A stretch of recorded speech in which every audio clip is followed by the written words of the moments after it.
तो कैसे हैं आप लोग? उम्मीद है आप सभी लोग अच्छे होंगे और अच्छे से अपने पढ़ाई को कर रहे होंगे। आज की इस वीडियो में हम लोग क्लास 10th के बायोलॉजी के फर्स्ट चैप्टर जैव प्रक्रम के पार्ट 4 की ओर चलने वाले हैं, जिसमें आज हम सभी लोग बड़ी याद को क्लियर करेंगे। आज हम लोग बड़ी याद को क्लियर कर देंगे। यह हम लोग पढ़ रहे हैं पाचन में। तो चलिए बिना देरी किए हुए इस वीडियो को शुरू करते हैं। देखिए, बड़ी याद जो होता है वह हमको पता है 1.5 मीटर का होता है। कितने मीटर का होता है?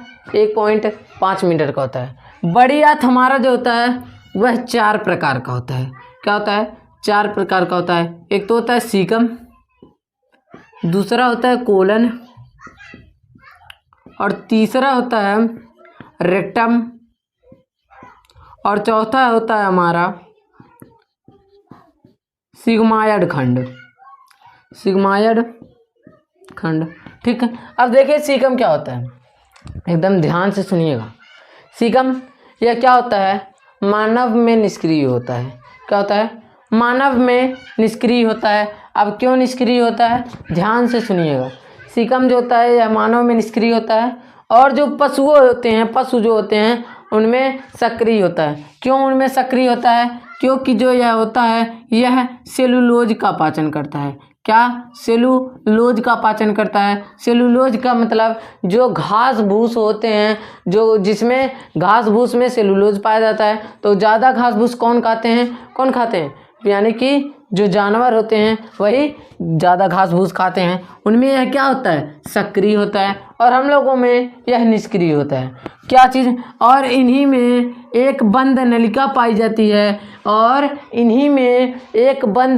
पाई जाती है, जिसे कृमि रूपी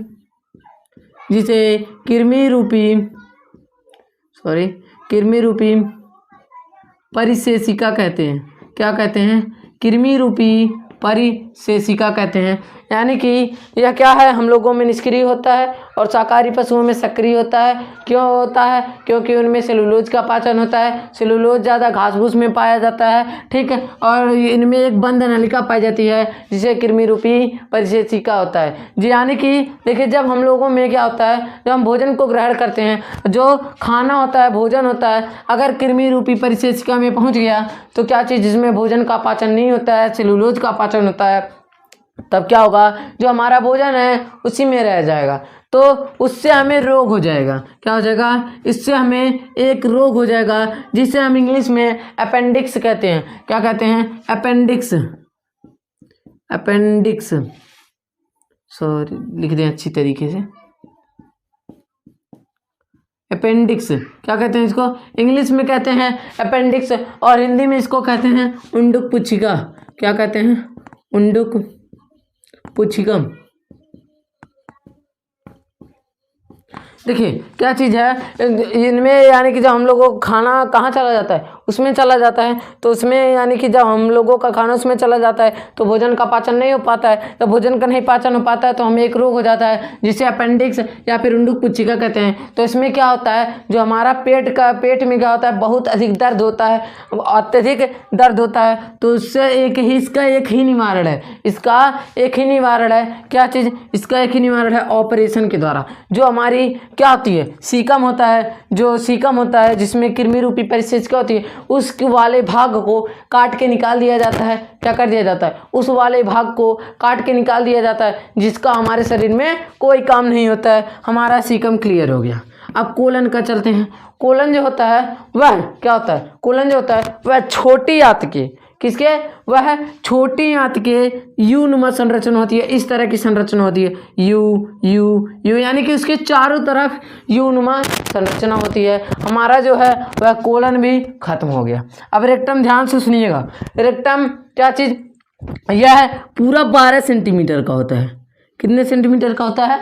12 सेंटीमीटर का होता है। और जो 4 सेंटीमीटर इसका अंतिम वाला भाग जो 4 सेंटीमीटर होता है वह क्या करता है? जो इसका अंतिम वाला भाग 4 सेंटीमीटर होता है वह क्या करता है? गुदा का निर्माण करता है। गुदा का मतलब जिसके द्वारा हम मलमूत्र को बाहर निकालते हैं, मल को बाहर निकालते हैं, शरीर से उत्सर्जित पदार्थों को बाहर निकालते हैं। 4 सेंटीमीटर अंतिम वाला, जो इसके अंतिम वाला भाग है वही किसका निर्माण करता है? गुदा का निर्माण करता है। इसका निर्माण करता है गुदा का, यानी कि यह क्या है, छोटी आंत के चारों ओर यू आकार की संरचना होती है। इसका 12 सेंटीमीटर क्या होता है, लंबाई होता है, इसका पूरा 12 सेंटीमीटर होता है और 4 सेंटीमीटर गुदा का निर्माण करता है। अब देखते हैं सिग्माइड खंड, क्या चीज, सिग्माइड खंड, जो कोलन और रेक्टम है, यही दोनों सिग्माइड खंड के द्वारा ही आपस में जुड़े होते हैं। जो कोलन और क्या है, रेक्टम है, वह क्या करते हैं, सिग्माइड खंड के द्वारा ही जुड़े होते हैं। कौन, जो रेक्टम और कोलन है,